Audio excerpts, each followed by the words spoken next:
ओम शांति। मीठे बच्चे, आपस में मिलकर इस कलयुगी दुनिया से दुख के छप्पर को उठाना है। बाप को याद करने का पुण्य करना है। प्रश्न: ज्ञान की अविनाशी प्रारब्ध होते हुए भी कई बच्चों के पुण्य के खाता जमा होने के बजाय खत्म हो जाता है। क्यों? क्योंकि पुण्य करते करते बीच में पाप कर लेते हैं। ज्ञानी तो आत्मा कहलाते हुए संग दोष में आकर कोई पाप किया तो उस पाप के कारण किए हुए पुण्य खत्म हो जाते हैं। बाप का बनकर काम विकार की चोट खाए, बाप का हाथ छोड़ा तो पहले से भी अधिक पापात्मा बन जाते हैं। उसे कुल कलंकित कहा जाता है।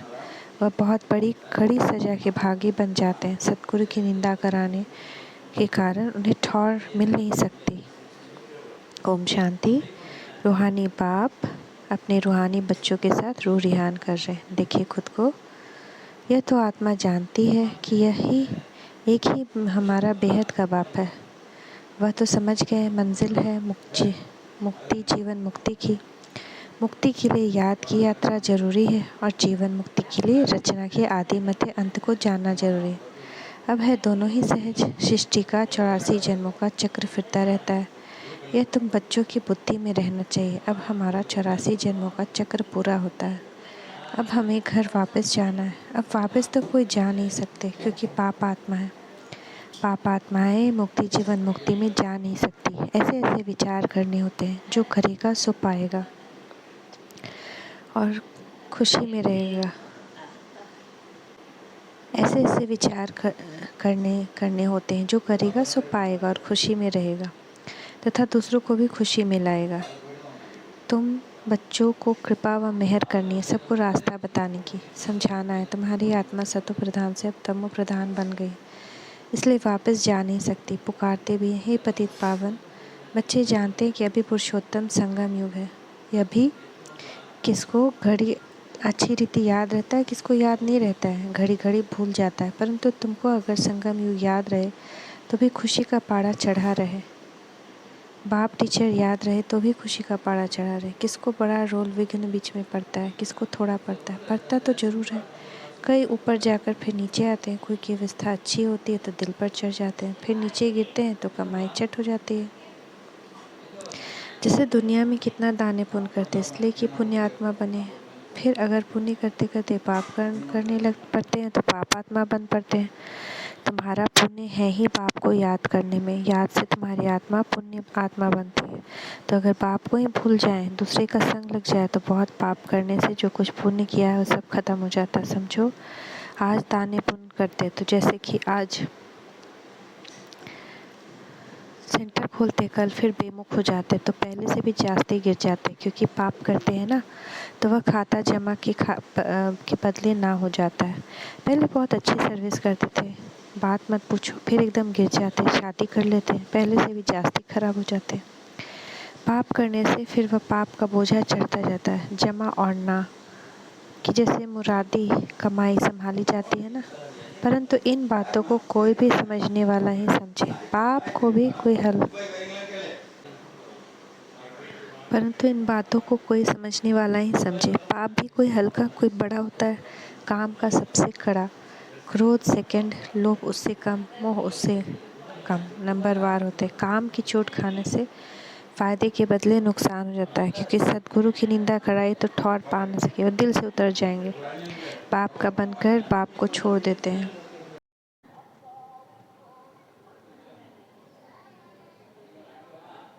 बाप का बनकर बाप को छोड़ देते हैं, फिर उसके कर्म पर भी होता है। कारण क्या? चल न सका, अक्सर करके काम की चोट जास्ती लगती, यही मुख्य दुश्मन है।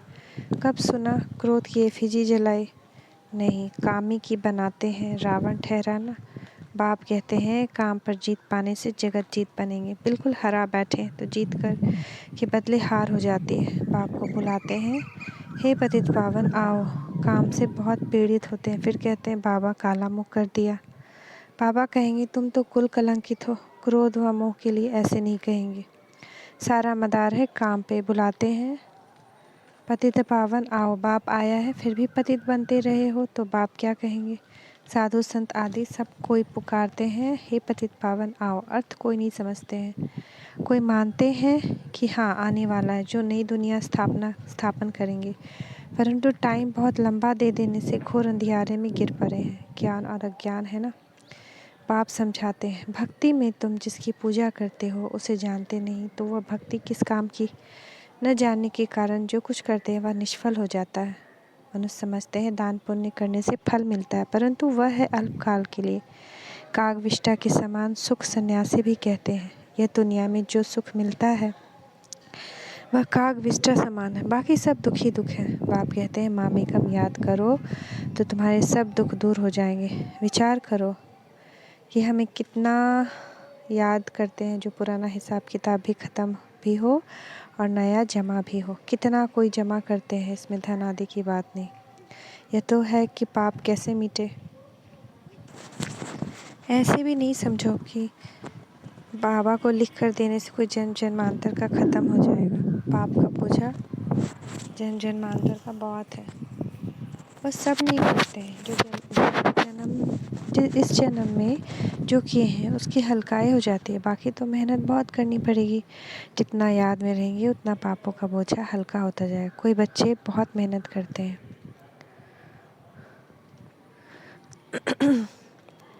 लाखों को रास्ता बताते हैं, 84 जन्म का चक्र समझाते हैं। जन्मों के हिसाब को तो तुम जानते हो। विचार करो कितना योग बल है। हमारा जन्म कब होगा?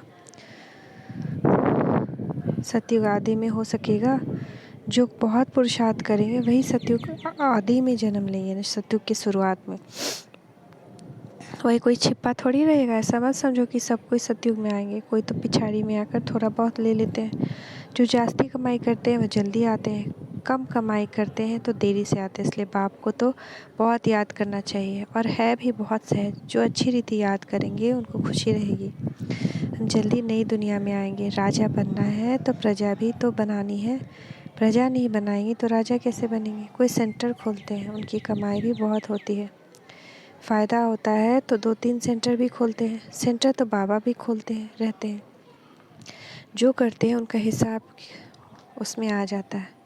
मिलकर तुम सब दुख का छप्पर उठाते हो ना, सबका कंधा मिलता है ना, तो सबको हिसाब सबको मिलता है। जितना मेहनत करते हैं उतना उच्च पद मिलेगा। उनको खुशी भी बहुत होगी। देखा जाता है कितनों का उद्धार किया। सर्विस बहुत अच्छी करते रहते हैं। जैसे मिसाल देते हैं मम्मा का। मम्मा ने बहुत अच्छी सर्विस की तो उनका कितना कल्याण हो गया। मूल बात है सर्विस करने की। योग की भी सर्विस है ना। डायरेक्शन मिलते रहते हैं कैसे याद करना है। यह बिंदी का राज भी बाबा ने अब समझाया। अब आगे चल और भी सुनाते रहेंगे। दिन प्रतिदिन उन्नति होती जाएगी, पॉइंट्स निकलती रहती है, परंतु डिफ़िकल्ट भी नहीं है, सहज भी नहीं है। जो सर्विस में तत्पर हैं वह झट पॉइंट को पकड़ लेते हैं। जो सर्विस में नहीं रहते उनकी बुद्धि में कुछ भी नहीं बैठता।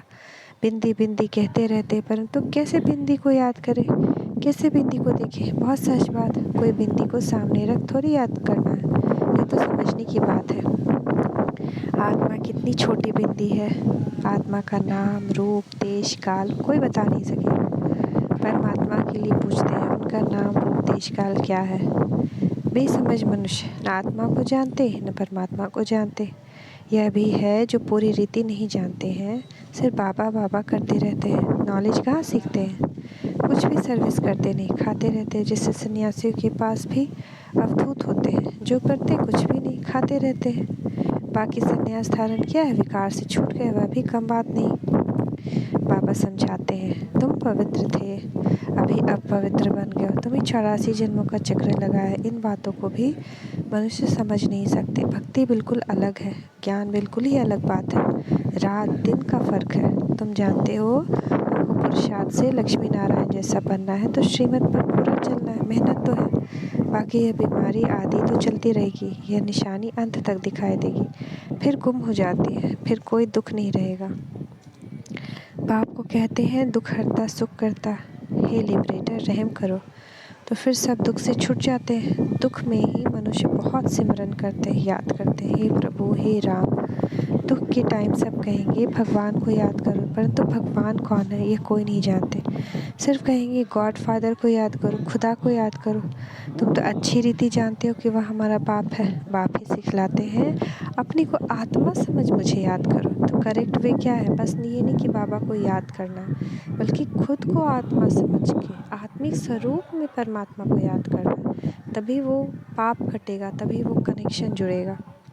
भक्ति मार्ग में ऐसे कहेंगे कि अपने को आत्मा समझ बाप को याद करो, नहीं। तो ये भक्ति मार्ग से इसका डिफरेंस है। कितनी प्रकार की अथाह भक्ति है, ज्ञान एक ही है। समझते हैं भक्ति से भगवान मिलेगा।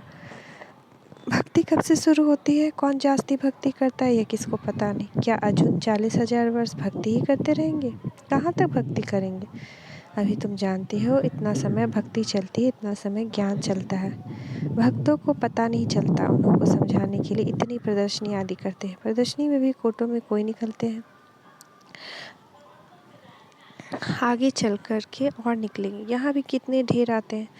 तुम कितने थोड़े हो जो सच्चे ब्राह्मण पवित्र रहते हो, जो रेगुलर हो वह आवे, परंतु यह भी हिसाब निकाल न सके कि सच्चे ब्राह्मण कितने हैं। बहुत झूठे भी हैं। ब्राह्मणों का काम ही है कथा सुनाना।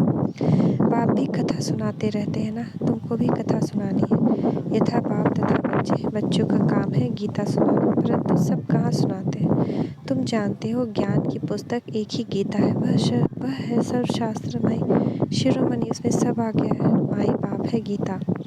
बाप ही आकर सबकी सदगति करते। यह भी लिख सकते हो कि शिव बाबा की जयंती ही हीरे तुल्य है। शिवरात्रि जिस वही है शिव बाबा की जयंती, बाकी सब जयंतियाँ कौड़ी तुल्य है। बाप को तो सब याद करते हैं। कलयुगी मनुष्य सतयुगी देवताओं की पूजा करते हैं। उन्हें कैसा बनाने वाला कौन है? एक बाप। परंतु यह भी समझा वह सकेंगे जो अच्छी रीति समझते हैं। तो हमको पहले अच्छे से समझना है और फिर दूसरे को समझाना, ये जरूर काम करना है।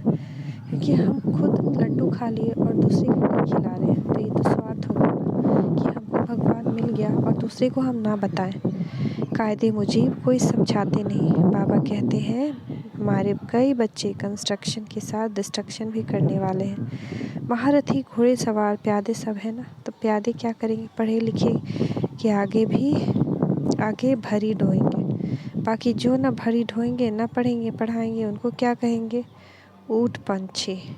मतलब बाबा कहते हैं ऊँट पंछी ना, क्योंकि वो लोग कहेगा कि भार उठाओ तो कहेगा कि इतना स्ट्रेंथ नहीं है, और कहेंगे कि उड़ो तो कहेगा कि उसमें भी स्ट्रेंथ नहीं है। तो इसलिए उसको ऑस्ट्रिच कहते हैं।